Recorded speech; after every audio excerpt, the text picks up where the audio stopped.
The great happiness. बुद्धं शरणं गच्छामि मनोपुब्बंगमाधम्मा मनोसेट्ठा मनोमया मनसाचे पदुठेन भासति वा करोति वा ततो न दुःखमन्वेति चक्रं वहतु पदम् मनोपुब्बंगमाधम्मा मनोसेट्ठा मनोमया मनसाचे प्रसन्नेन भासति वा करोति वा ततो न सुखमन्वेति छायाव अनपायिनी।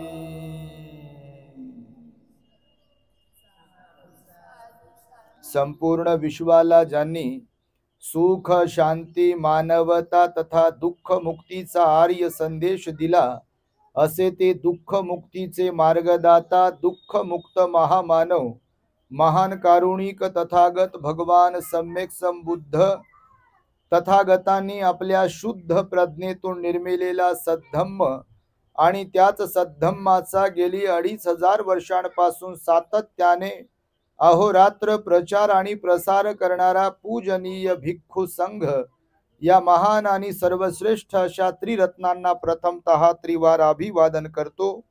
ज्यांच्या महान आणि असीम त्याग प्रभावामुळे आपल्याला जो हा अनमोल असा बुद्ध धम्म लाभला आणि ज्यांच्यामुळे आपल्याला हे एवढे मोठे वैभव प्राप्त झाले असे महान युग प्रवर्तक भारतीय राज्यघटनेचे शिल्पकार परमपूज्य बोधिसत्व डॉक्टर बाबासाहेब आंबेडकर या महामानवाच्या महान अशा धम्म क्रांतीमध्ये संपूर्ण जीवनाला समर्पित करून आज या मंगलमय दिनी आपल्या औरंगाबाद शहरातील जय भवानी नगर परिसरातील श्रद्धावान धम्म उपासक गोविंद प्रल्हाद वाकळे आणि त्यांच्या परिवाराच्या वतीने त्यांच्या राजगृह या निवासस्थानी पूजनीय भिक्खू संघाला निमंत्रित करून श्रद्धापूर्वक भोजन चिवर आदि दान पुण्य करून हे महान पुण्य संपादन करण्यासाठी या कार्यक्रमाचे आयोजन करण्यात आलेले आहे। तेव्हा या कार्यक्रमाला माझ्या समवेत उपस्थित असलेला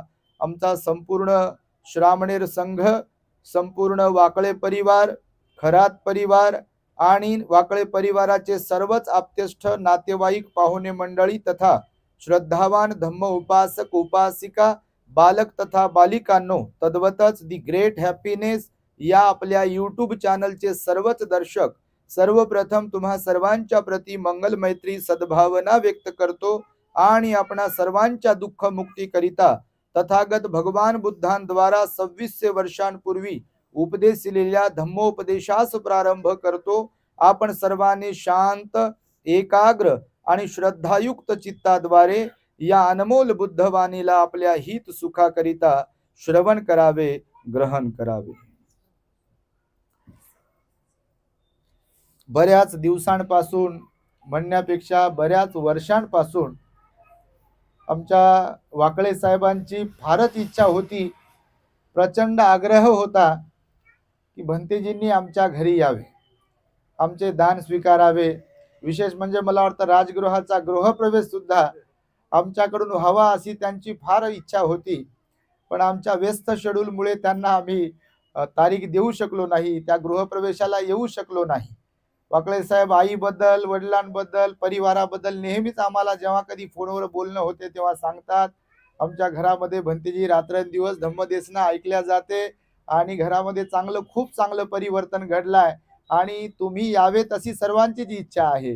प्रत्येकाला आतुरता होती, म्हणून गृहप्रवेशाला तर येणं झालं नाही।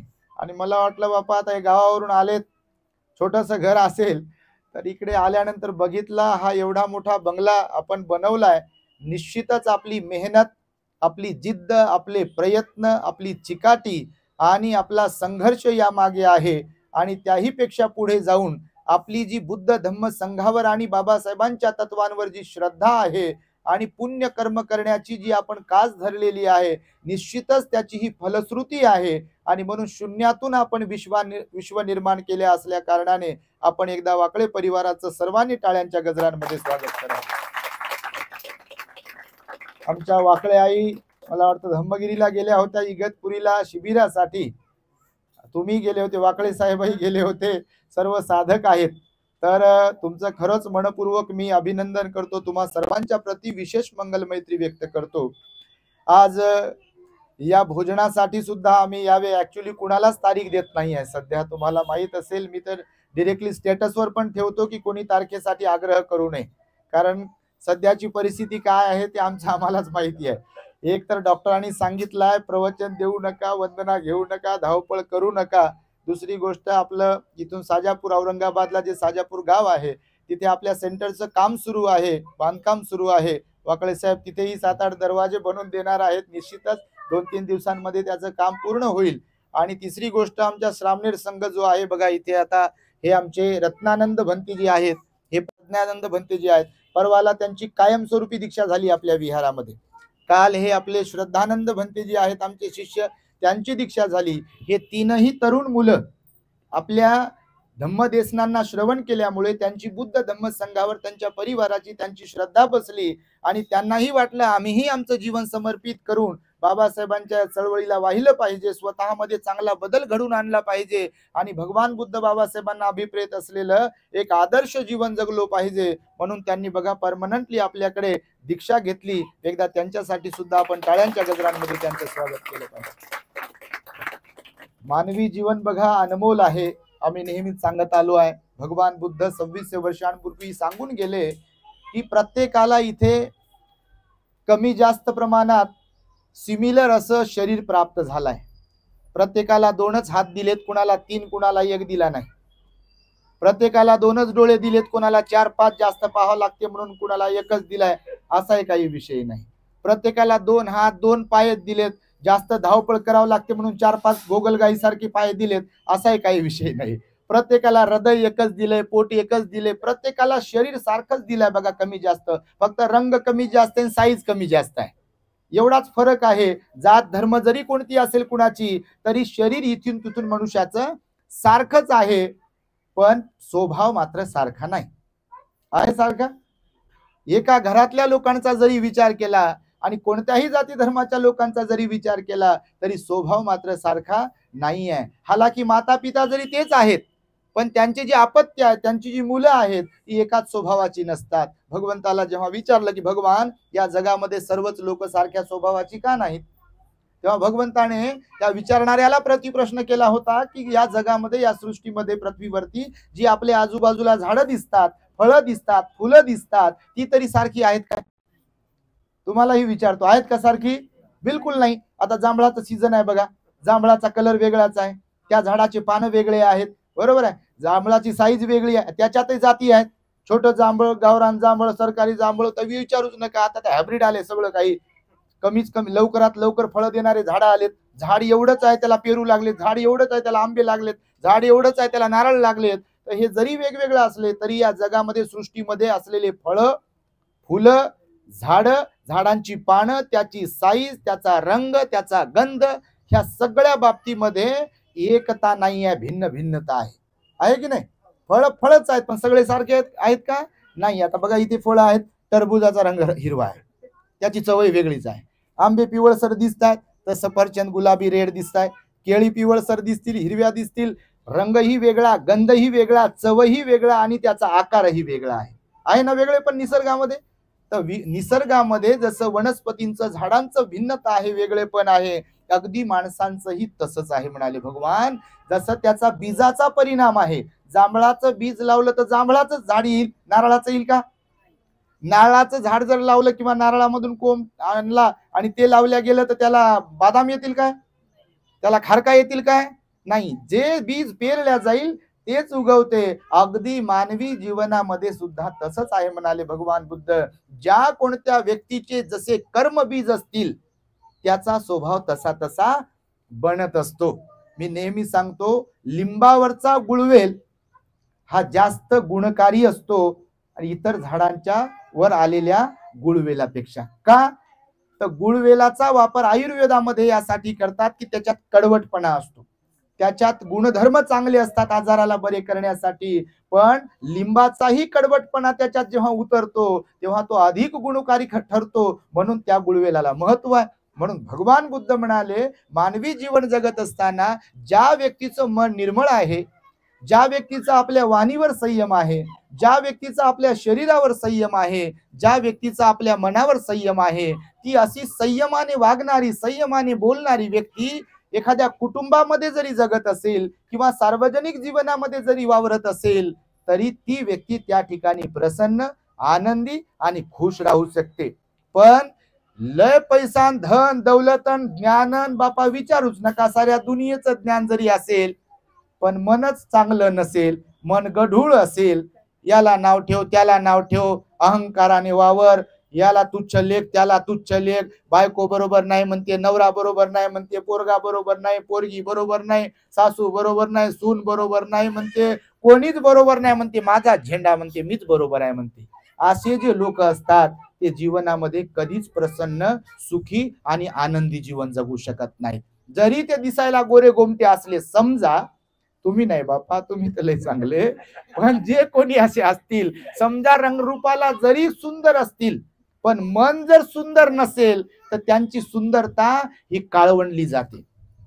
चेहऱ्यावर जरी समजा त्यांना सौंदर्य लाभलंय पण मन जर सुंदर नसेल तर चेहऱ्यावरचे ते डोळे, ते ओठ, ते गाल, ते भुवया, कंपाळ लगेच सांगते की दिसायलाच फक्त सुंदर आहेत पण मनानं मात्र खूपच कुरूप आहेत.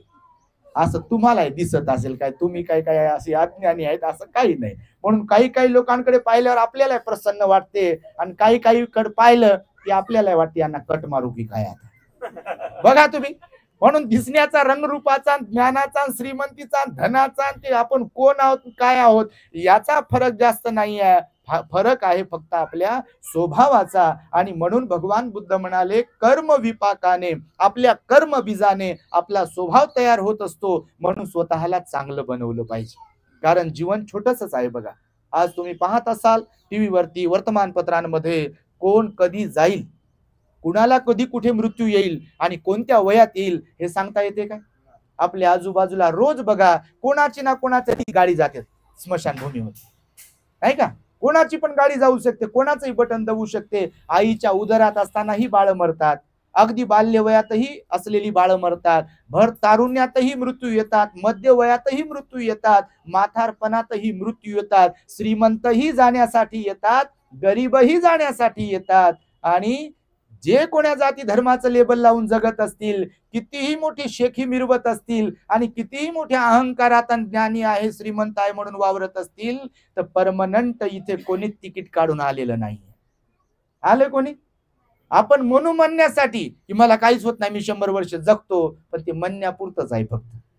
रात्रीतूनही जाऊ शकते, दिवसातूनही जाऊ शकते आणि केव्हाही जाऊ शकते. म्हणून भगवान म्हणाले, आपण किती दिवस जगलोत, 100 वर्ष जगलो का, 150 वर्ष जगलो का, 75 वर्ष जगलो का, 50 की अजून काही, त्याला महत्व नाही आहे. आपल्याला जेवढं आयुष्य मिळालं आहे त्या आयुष्यात आपण कसे जगलो आहे ह्याला मात्र अत्यंत महत्व आहे. आपल्याला माणसं जोडता आलीत काय, आपलं घर आपल्याला बांधता आलं काय? घर बांधणं म्हणजे हे मटेरियल नाही, आपलं घर म्हणजे माणसं बांधणं, म्हणजे पती पत्नीनं प्रेमाने, विश्वासाने वागणं, किंवा आई वडिलांची सेवा आपल्याला करता येणं, किंवा आई वडिलांनी आपल्या मुलांना चांगले संस्कार देणं, भावा भावाने एकमेकांशी प्रेमाने वागणं, भावा बहिणीने एकमेकांशी प्रेमाने वागणं, किंवा समाजाचा आपण काहीतरी देणं लागतो हा भाव मनामध्ये ठेवून जीवन जगणं, ह्या जगण्याला अर्थ आहे बघा. नाही तर भगवान बुद्ध म्हणाले, मी नेहमी सांगतो, पशु पक्ष्यांच्या, प्राण्यांच्या, माणसाच्या जीवनात काय फरक आहे? पशु पक्षी पण यासाठीच जगतात की त्यांना अंडी घालायची आहेत, पिल्ल जन्माला घालायची आहे, त्यांना लहानाचं मोठं करायचं आहे, त्यांना पंख फुटले की मग त्यांना मोकळं करायचं आहे. मनुष्य सुद्धा तसं जगत असेल तर मग त्या जगण्याला काय अर्थ आहे? म्हणून संतांचं महापुरुषांचं जे वचन आहे, बुद्धांचं जे वचन आहे, ते आपण लक्षात घेतलं पाहिजे आणि स्वतःच्या जीवनामध्ये बदल करून घेतला पाहिजे. स्वतःला चांगलं बनवता आलं पाहिजे. बघा, बऱ्याच लोकांना मी नेहमी सांगतो, ताव येते एकमेकाचा बदला घेण्यासाठी, एकमेकांचा कडता काढण्यासाठी ताव येते. बऱ्याच लोकांना ताव आला पाहिजे माणसाला स्वतःतली अवगुण काढून टाकण्यासाठी. ताव यावा, कोणता ताव यावा?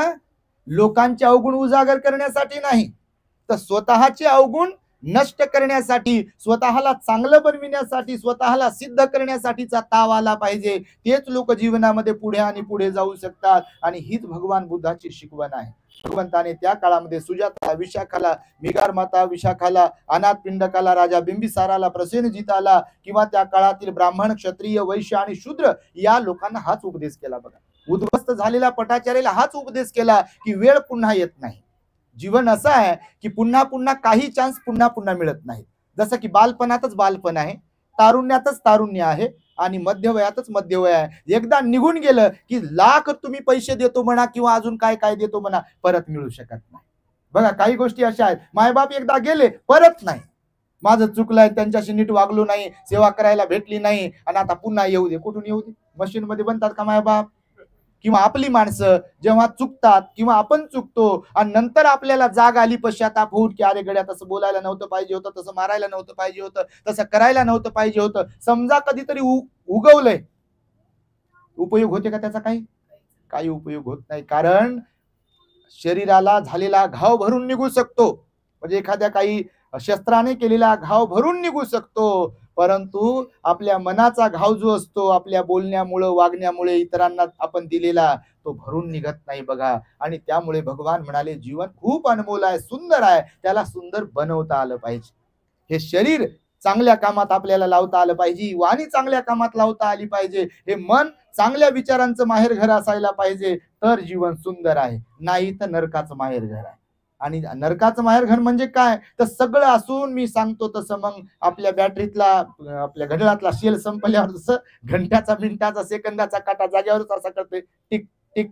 तर म्हणून किती काही असू द्या, कधी विचारलं कसं काय, बरं चाललंय का? नाही म्हणते, बरं नाही म्हणते, असं आहे तसं आहे, सून बरोबर नाही, सासू बरोबर नाही, नवरा बायको काहीच बरोबर नाही म्हणते. पण भगवान बुद्धांनी सांगितलेलं आहे आपल्याला अगोदर सुधारणा करावी लागते. आपण चांगलं तर जग चांगलं आहे. आणि जगाला बोट दाखवणं हे फार सोपं आहे, पण आपल्याकडे 4 बोट आहेत हे शोधणं, पाहणं फार अवघड आहे. मग ते कोणत्या वयोगटातले लोक असो, म्हातारे असो की जवान असो, असं जगात कोणी नाहीये की त्यांचं चुकत नाही. वाटते आपल्याला माझं काहीच चुकत नाही आणि बोलूनही दाखवतो आपण की माझं काहीच चुकत नाही, पण हकीकत मध्ये भगवान बुद्ध सत्याला स्वीकारणाऱ्यांपैकी आपण जर असेल तर आपल्याला तेव्हा कळेल की खरंच आपलंही चुकते. आणि ज्यांना हे कळेल की आपलं चुकते आणि त्याच्यात सुधारणा केली पाहिजे समोरच्यात सुधारणा होण्या अगोदर, तर निश्चितपणे जो काही वाद विवाद, द्वेष, भांडण, वैर निर्माण झालाय, मग परिवारातला असो की बाहेरचा असो, ते कमी होऊ शकते. कारण बुद्धाचं वचन आहे, नाही वेरेन वेराणी समंती धकुदाचनं अवेरेनच संमंती येस धम्मो सनंतन, म्हणाले भगवान बुद्ध. वैराने वैर शमत नाही. वैराला शमवायचं असेल, शांत करायचं असेल तर प्रेमाची गरज आहे. आणि या सगळ्या गोष्टींसाठी आपल्याकडे असावी लागते ती धार्मिकता. धार्मिक लोक असतील तर धार्मिक म्हणजे काय? तर शुद्ध आचरणवाले. धार्मिक म्हणजे फक्त हात जोडणारे, मेणबत्ती अगरबत्ती दिवा लावणारे असे धार्मिक नाही. भंडारा बिंडारा लावणारे म्हणजे टीका टिप्पणी नाही करत आपण. आपल्या देशातल्या बऱ्याच लोकांना भलतच काय काय करताना वाटते मी लय धार्मिक आहो. तर धार्मिक कशाला म्हटलं भगवंताने? ज्यांच्या वाणीवर संयम आहे, ज्यांचा मनावर संयम आहे, ज्यांचा आपल्या शरीरावर संयम आहे, जे कधी कुणाला दुखवत नाहीत, जे कधी कुणाला त्रास देत नाहीत, जे शुद्ध आचरण करतात, लोकांना मदत करतात, पुण्य कर्म, कुशल कर्म, दान पुण्य करत असतात, पंचशील अष्टशील पालन करत असतात, जे ध्यान करतात, मंगल मैत्री करतात, आपल्या समान सर्वांना समजतात, अशा मनाचे, स्वभावाचे, मनोप्रवृत्तीचे जेवढे लोक आहेत तेच धार्मिक आहेत. बाकी याच्यावर भर न देता नको त्या गोष्टीवर भर देत असतील तर ते धार्मिक नाहीये. हे बुद्धाचं वचन आहे. आणि त्यामुळे आज आम्हाला वाकळे परिवाराने, वाकळे साहेबांनी विशेषतः जे काही इथे बोलावलंय बघा, त्यांचा शुद्ध हेतू आहे. त्यांना पुण्यकर्म, कुशल कर्म, दान पुण्य करायचं होतं. ही धम्मदेसना, त्यांना म्हणालो मी भोजन दान घेईल आणि धम्मदेसना करणार नाही, आणि आम्हालाही राहत नाही खरं म्हणजे. कारण भिक्खू जीवन जेव्हापासून जगतो, भगवंताचा धम्म जेव्हापासून समजला, मग ते लग्नात जाऊ का, साखरपुड्यात जाऊ का, वाढदिवसात जाऊ का, कुठेही जाऊ, तिथे बुद्धाचं वचन आपण सांगितलं पाहिजे बा, प्रबोधन केलंच पाहिजे, असा आमचा मानस असतो. ती आमची श्रद्धा आहे. कारण भगवंतानं सांगितलंय सब दानं धम्म दानं जिनाती, सर्व दानांना जिंकणारं दान जर कोणतं असेल तर ते धम्माचं दान आहे. आणि धम्माचं दान म्हणजे काय, तर हे धम्मदेसना प्रवचन भंतेजीकडून जी दिली जाते त्याला म्हणतात धम्मदान. आणि म्हणून आमच्यामध्ये ती त्रिरत्नांच्या प्रती श्रद्धा असल्या कारणाने, बाबासाहेबांच्या बद्दल श्रद्धा असल्या कारणाने आम्हाला कुठं राहत नाही. म्हणून भोजनाला जरी गेलो तर प्रवचन दिल्याशिवाय सोडत नाही. म्हणजे आपल्या गावाकडे अशी म्हण आहे, म्हणजे ते म्हणतात लोक की नरडीवर पाय देऊन त्यांना शिकवा, असं आमच्या गुरुजीने शिकवलेलं आहे. की बा बळजबरी शिकवा लोकांना. जरी भगवंताने सांगितलं आहे की बळजबरी कोणाला काही धम्म देऊ नका, पण परिस्थिती नुरूप आपण वागायला पाहिजे, बोलायला पाहिजे. म्हणून आम्ही जरा रोखठोक बोलतो. आणि रोखठोक बोलणारे लोक सगळ्यांनाच काय आवडत नाही हे आम्हाला चांगल्या प्रकारे माहित आहे. पण तरी सुद्धा त्याच्याही पुढे जाऊन आम्ही लोकांना बोलताना सांगत असतो, कोणी वंदो अथवा निंदो, आम्ही मात्र अशा प्रकारे बुद्धाचा धम्म, बाबासाहेबांचा विचार, संतांचा, महापुरुषांचा विचार लोकांना सांगितल्याशिवाय शांत बसणार नाही. फरक एवढाच पडेल, जे चोर असतील, चोर म्हणजे बा ज्यांना वाटेल या गोळ्या आपल्यालाच लागत आहेत, ते बोलवणार नाहीत. आणि नाही बोलवलं तर काय टीए कमी होणार आहे, डीए कमी होणार आहे का, पगार कमी होणार का, पेन्शन कमी होणार आहे का, आपण लय कंगालच होणार आहे ना. आता काहीच खरं नाही बा, आपल्याला कोण आपल्याला देईल की नाही, काय घेईल की नाही, बोलवणार की नाही, वंदामी म्हणेल की नाही, जे भीम नाही म्हटलं तर नाही म्हटलं बाबा. ते तुमच्या जवळ. भगवंताच्या काळातही असे लोक होते. मी कालच सांगितलं बघा, आपल्या श्रावस्तीला 7 कोटी लोक होते, 5 कोटी शरण आले, 2 कोटी नाही शरण आले. भगवान रडत बसले का? भगवान म्हणाले ज्याचं त्याचं पुण्य. आणि ज्यांच्या श्रद्धा असते खरोखर ते बरोबर बदलतात, प्रवाहात येतात. ज्यांच्या श्रद्धा नाही ते जागेवरच बसतात, मेरे जैसा कोई नाही, मेरे जैसा कोई नाही. आता हे तुमचा वाकळे परिवार आता गावाकडूनच आले ना तुम्ही पण. काय होतं तुमच्याकडे, समजा काहीच नव्हतं. खरी हकीकत जर पाहायची तर शहरात आलेले बहुसंख्य लोक काय घेऊन आले इथं? कोणत्याही शहरात जेव्हा येतात गावाकडून लोक तर काय घेऊन येतात? सुरुवातीला तर भाड्यानंच राहतात, बरोबर की नाही. वापरण्याच्या वस्तू नसतात, त्याची वानवा असते. पण इथं आल्यावर मेहनतीवरती विश्वास असल्या कारणाने जिद्दीनं पेटून निर्व्यसनी बनून जीवन जगतात, मेहनत करतात. जसं आमचे वाकळे साहेब, गोविंद वाकळे साहेब बघा, दिसायला असे बॉडी बिल्डरच आहेत एकदम, तो काही विषयच नाही. आणि पण तरी व्यसन नाही आहे कुठल्याही प्रकारचं, कोणाला लुबाडायचं नाही. प्रामाणिकपणानं, विश्वासानं, जे मेहनतीनं काम करायचंय त्यातून जो मोबदला मिळतो त्यातून आपला उदरनिर्वाह करायचा. आणि केवळ उदरनिर्वाह करून आपल्यासाठीच जगायचं नाही आहे, तर त्यांच्या धार्मिकता, श्रद्धा असल्या कारणाने दानतही आहे, सील पालन करतात, उपवासाचं पालन करतात, ध्यान करतात. आणि ह्या गोष्टी माणसाकडे असायला पाहिजे. भगवान बुद्ध म्हणाले केवळ पैसा कमवत राहणे एवढंच पुरेसं नाही आहे. तर भगवंताने सांगितलंय जो पैसा आपण कमवतो त्याचे 4 हिस्से पण केले पाहिजे. ज्यांना वाटते की जसं म्हणतात लोक लक्ष्मी नांदली पाहिजे घरी, बोलण्यासाठी म्हणतात लोक, लक्ष्मी म्हणजे कोणती दुसरी लक्ष्मी येऊन नांदायचा विषय नाही आहे, आपलीच लक्ष्मी नांदाव प्रत्येकाने. पण ती लक्ष्मी कोणती, तर धन दौलत श्रीमंती जे आहे तर त्यालाच म्हणतात लक्ष्मी नांदणे. पण लक्ष्मी नांदणी कोणती, आपण करत असलेली भाकरी आपल्याला गोड लागली पाहिजे. नाही तर पंचपक्वान भेटत आहे ते गोड लागत नाही. आहे का लक्ष्मी घरामध्ये? मग नाही आहे. खायला तर पंचपक्वान भेटत आहे पण ते गोड लागत नाही, खाल्ल्या जात नाही. झोपायला तर गादी आहे, एसीचा हॉल आहे, रूम आहे, प्रत्येक रूम मध्ये एसी आहे, पण झोपत येत नाही. काय करता मग श्रीमंतीला? तर भगवंताने सांगितलं आहे की व्यवहारिक जीवनामध्ये सुखी तो व्यक्ती आहे की ज्याला व्यवस्थित जेवण जाते, सुखी तो व्यक्ती आहे की ज्याला रात्रीला झोप येते. समजते तुम्हाला?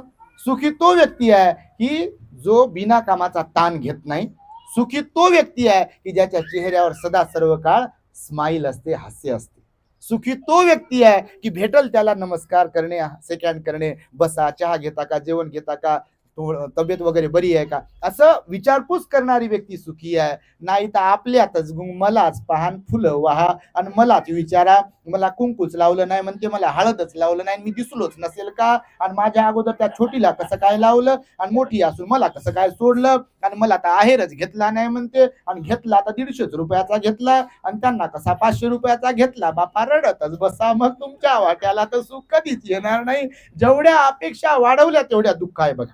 आणि जेवढं समाधानानं राहिलं तेवढं मात्र जीवनामध्ये आनंदीच आनंद आहे. आणि काही नसते बघा, या क्षुल्लक गोष्टीमध्ये मनुष्य प्राणी फसलेला आहे. खरं पाहिलं तर क्षुल्लक गोष्टी असतात, बऱ्याच गोष्टी क्षुल्लक असतात. मला बोलवलंच नाही, मला विचारलंच नाही, मला पाहिलंच नाही, बरं काय फरक पडतो? आम्ही का रडतच बसाव का रोजच? मग आता आम्हाला कोणी वंदामीच म्हटलं नाही. अरे बाबा नाही म्हटलं वंदामी तर काय फरक पडतं का? पेट्रोल कमी झालं आपला, काय भाव कमी झाला का? काय झालं काय? होऊन होऊन होईलच काय? काहीच होत नसते बघा. म्हणून याच्यामध्ये एवढा कचरा साचवलेला असतो लोकांनी, आणि त्या कचऱ्याच्या गाठोड्याला घेऊन लोक चालत राहतात. मी नेहमी सांगतो, आणि जिथं जातील तिथं ते गाठोडं सोडतात. काय सांगू बाईन, काय सांगू दादा, सोनत बरोबर नांदत नाही, सासूच बरोबर वागत नाही, नवरात बरोबर नाही, बाकोच बरोबर नाही. पण नसेल तर ठीक आहे ना, मग ते त्याचं सोल्युशन असेल, आणि जे सोल्युशन देतील त्यांच्याकडे बोलाव. जिथं जाईल तिथं गाठोडं सोडत बसाल तुम्ही, तर ते बिघडलेली गोष्ट सुधरेल की अजून बिघडेल?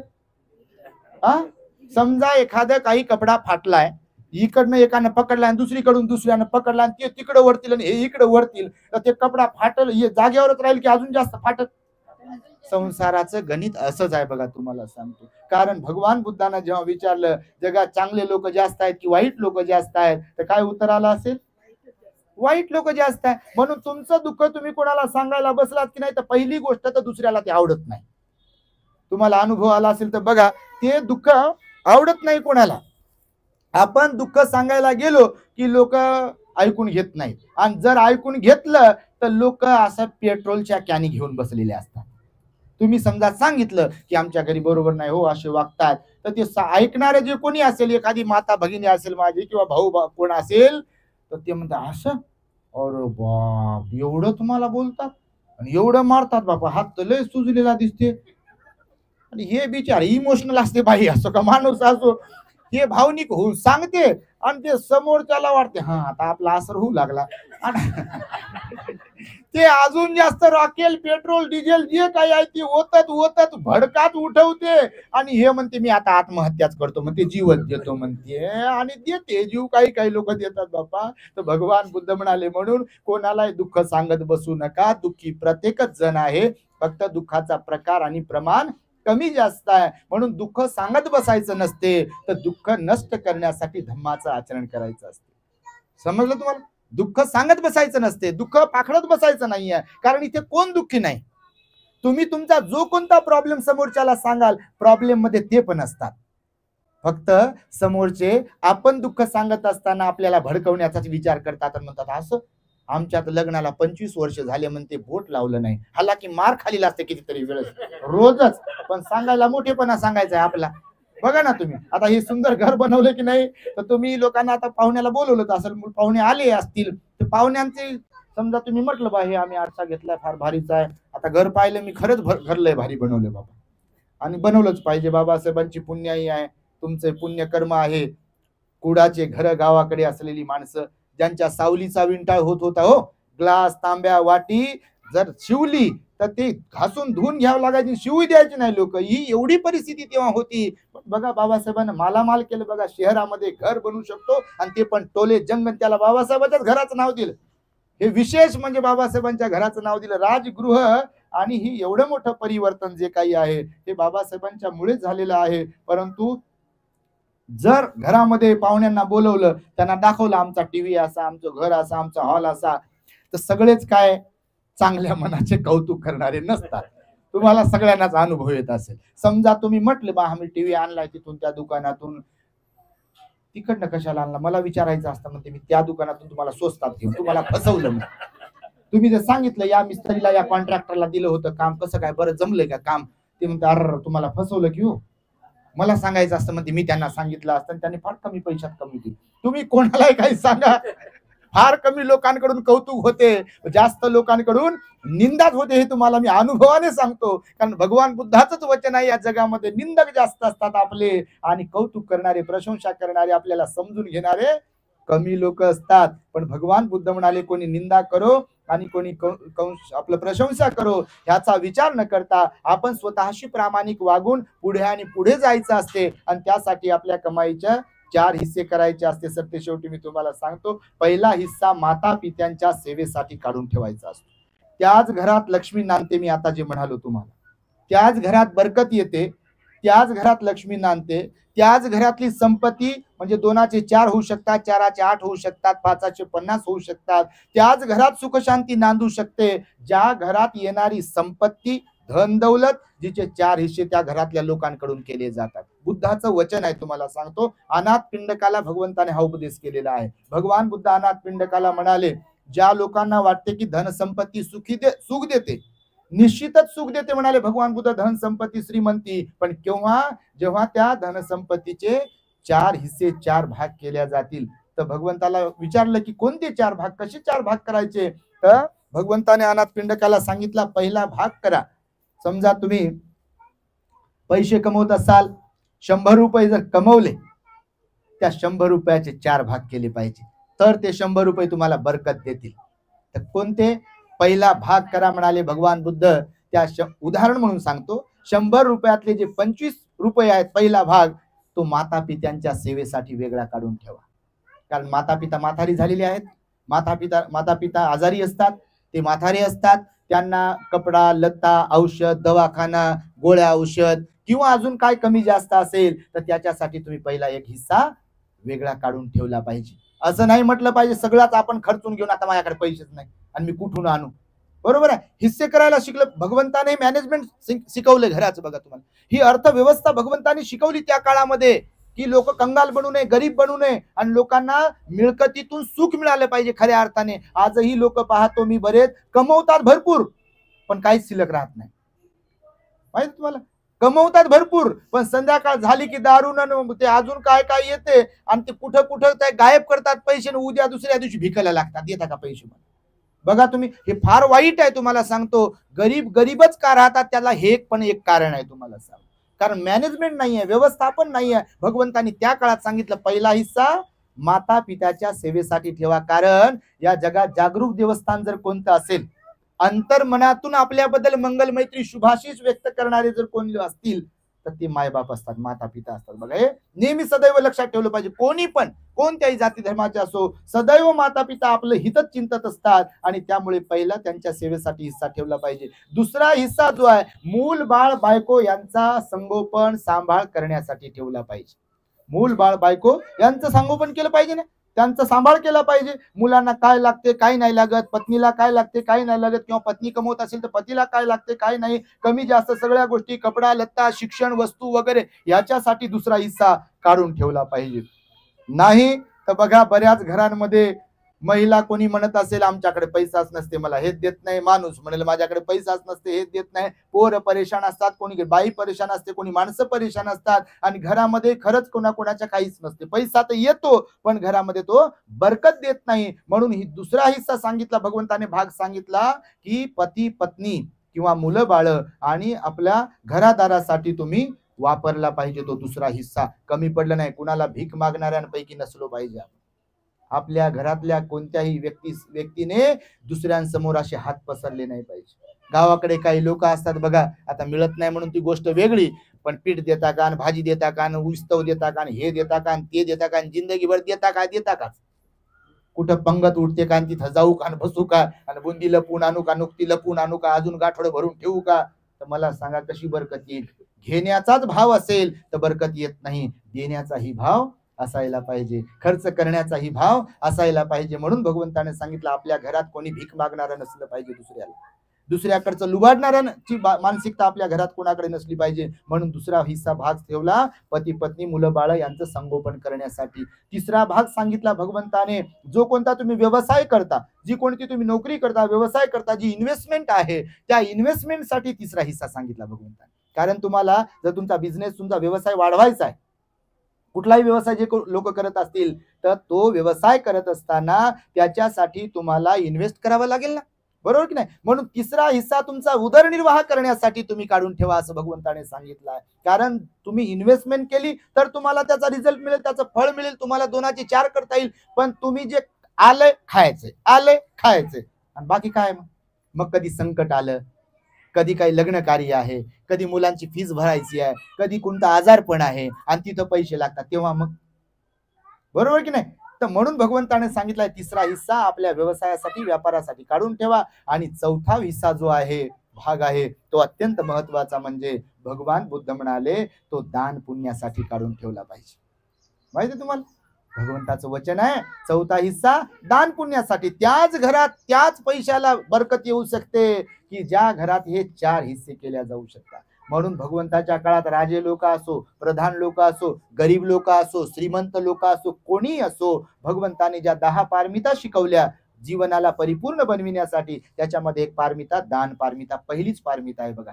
बुद्ध तोच व्यक्ती बनू शकतो जो 10 पारमिता पूर्ण करू शकतो. त्यातली पहिली पारमिता बाबासाहेबांनी सुद्धा म्हणून 22 प्रतिज्ञा ज्या दिल्यात की नाही, त्या 22 प्रतिज्ञेमध्ये सुद्धा सांगितलं, भगवान बुद्धांनी सांगितलेल्या मी 10 पारमिता पाळीन अशी प्रतिज्ञा आहे बघा एक. त्यापेक्षा अजून बाबासाहेबांनी सांगितलं एका ठिकाणी की मी माझ्या कमाईचा 20वा हिस्सा धम्म कार्यासाठी दान देईन. हे उगीच नाही सांगितलं म्हणजे आपल्याकडे पैसे आहेत म्हणून द्यायचे असा नाही आहे. तर दान म्हणजे पुण्य आहे आणि पुण्य म्हणजे दान आहे. भगवंताने दानालाच पुण्य, पुण्यालाच दान म्हटलेलं आहे. आणि त्यामुळे भगवान म्हणाले की आपण जे काही कमवतो त्याचे हे 4 हिस्से जे कोणी लोक करतील तेच सुखाने त्या धनाचा, संपत्तीचा, पैशाचा उपभोग घेऊ शकतात. अदरवाईज फक्त घेत असतील, देत नसतील तर भगवान बुद्ध म्हणाले सुख शांती त्यांच्या संसारामध्ये नांदू शकत नाही. आणि म्हणून आपला वाकळे परिवारही तसाच दानशूर, सिलवान, श्रद्धावान आहे, उपोषधारी आहे, साधक आहे. आणि त्यामुळे अनेक ठिकाणी तुम्ही सेवा देता. बऱ्याच ठिकाणी तुम्ही दरवाजाच्या माध्यमातून म्हणा किंवा भोजनदानाच्या माध्यमातून भिक्खू संघाची सदैव तुम्ही सेवा करता आणि हेच पुण्यकर्म आहे बघा. नाही तर भगवंताचं वचन आहे, संतांचं, महापुरुषांचं वचन आहे, आपण ज्याला माझं समजतो, मग मी असो, तुम्ही असो की कोणी असो, ज्याला चिपकू राहतो, भगवान म्हणाले जेव्हा आपल्याला मृत्यू येतो तेव्हा ज्याच्या बरोबर लगाव असतो, चिपकाव असतो, ते सर्व काही इथंच राहते आणि आपण निघून जातो, आपली राख होते. आणि मी नेहमी सांगतो तसं, मग एकदा आपली बॉडी गेली, जीव गेला, एकदा नाकाला हात लावून बोट लावून पाहतात, नस पाहतात, नाडी पाहतात, संपला म्हणतात विषय, आता घेऊन जा. मग लोक म्हणतात बॉडी कुठपर्यंत आली, काय म्हणतात बॉडी कुठपर्यंत आली, साहेब कुठपर्यंत आलं नाही म्हणत. अगोदर म्हणतात आपल्याला साहेब म्हणतील, मॅडम म्हणतील, काय म्हणतील, येता का, बसता का, खुर्ची देऊ का, सोफा देऊ का, अजून सोनं करू का, चांदी करू का, कुंकू लावू का, हळद लावू का, अजून काय काय लावून कुठं ठेवू, असं करतील. पण बटन दबलं, पोस्टमॉर्टम करून आपलं बॉडी येत असली की लोक असं म्हणत नाही साहेब कुठपर्यंत आलेत आता, मॅडम कुठपर्यंत आले आता, असं नाही म्हणा, आमदार साहेब कुठपर्यंत आले असं म्हणत नाही, खासदार साहेब कुठपर्यंत आला असं म्हणत नाही, बॉडी कुठपर्यंत आली म्हणते असंच विचारतात. बघा तुम्ही पाहत असता, बघा तुम्ही अंतिम संस्कार करताना सुद्धा लोक काय म्हणतात, बॉडी कुठपर्यंत आली, स्मशानात पोहोचायला बॉडीला किती वेळ आहे, स्मशानात पोहोचायला साहेबाला किती वेळ, असं कोणीच म्हणत नाही. म्हणते का बघा तुम्ही, कोणत्याही जाती धर्माचे असो, जातीचा धर्माचा तर विषय येत नाही, हे तर रिकाम्या गोष्टी झाल्या सगळ्या. आणि म्हणून भगवान बुद्धांनी सांगितलं आहे की जे जे काही कमवतो आहे ते खरंच जरी इथे राहते आहे हकीकत मध्ये, तर म्हणून जे आपण कमवतो आहे त्याचे खरंच 4 हिस्से करायला पाहिजे. आपल्या माता पित्यांच्या सेवेसाठी पण वापरायला पाहिजे जे कमवतोय ते, त्यानंतर मूल बाळ बायको यांचा सांभाळ करण्यासाठी पण वापरला पाहिजे, त्यानंतर आपला उदरनिर्वाह करण्यासाठी, इन्व्हेस्टमेंट करण्यासाठी पण वापरला पाहिजे, आणि चौथा हिस्सा दान पुण्यासाठी सुद्धा वापरायलाच पाहिजे. आणि म्हणून निश्चितपणे आपला वाकळे परिवार अशाच प्रकारचं कर्म, पुण्य कर्म, कुशल कर्म करतो. याबद्दल मी तुम्हा सर्वांच्या प्रति मंगल मैत्री व्यक्त करतो. आज या ठिकाणी आम्हाला भोजनदानासाठी, चिवरदानासाठी, परिष्कार, फळदान, अर्थदानासाठी आपण वाकळे परिवाराने, श्रद्धावान धम्मोपासक गोविंद प्रल्हाद वाकळे साहेबांनी त्यांच्या परिवाराने आम्हाला भिक्खू संघाला इथे निमंत्रित केलाय. तेव्हा निश्चितपणे तुम्हा सर्वांच्या प्रति मी विशेष मंगल मैत्री व्यक्त करतो आणि माझ्या शब्दांना मी इथे पूर्ण विराम देतो.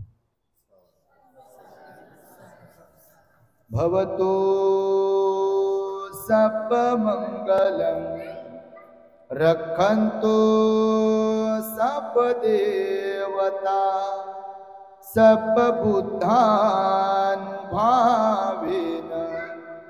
सदा सुखी भवन्तु ते.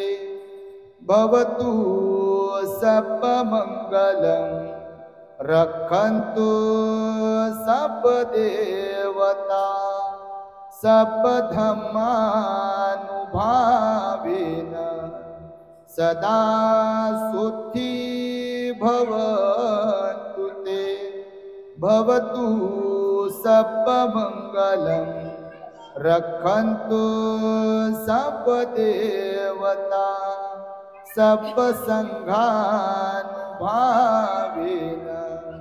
सदा सुखी भवन्तु ते। बुद्धं नमामि, धम्मं नमामि, संघं नमामि। सर्वांना एक सूचना आहे, येणाऱ्या 17 जून रोजी सायंकाळी 5 वाजता आपल्या औरंगाबाद शहरातील टीव्ही सेंटर परिसरातील मौलाना आझाद संशोधन केंद्रामध्ये आपल्या महामंगल सुक्त या पुस्तकाचा प्रकाशन सोहळा आहे। आणि त्याचबरोबर 10वी आणि 12वीला ज्या विद्यार्थ्यांना 80% पुढे मार्क्स पडलेले आहेत त्या विद्यार्थ्यांचा सत्कार गुणगौरवही आहे। त्याखेरीज काही अधिकाऱ्यांना बोलावून आपण सर्वच विद्यार्थ्यांना करिअरसाठी, त्यांच्या भविष्यासाठी, उज्ज्वल भविष्यासाठी योग्य मार्गदर्शन सुद्धा करणार आहोत। तेव्हा 17 जून 2024 रोजी सायंकाळी 5 वाजता मौलाना आझाद संशोधन केंद्रामध्ये होणाऱ्या आपल्या कार्यक्रमामध्ये आपण सहपरिवार उपस्थित राहावे, एक हे निमंत्रण आम्ही देत आहोत। आपण हे निमंत्रण स्वीकारावे। The great happiness. बुद्धं शरणं गच्छामि।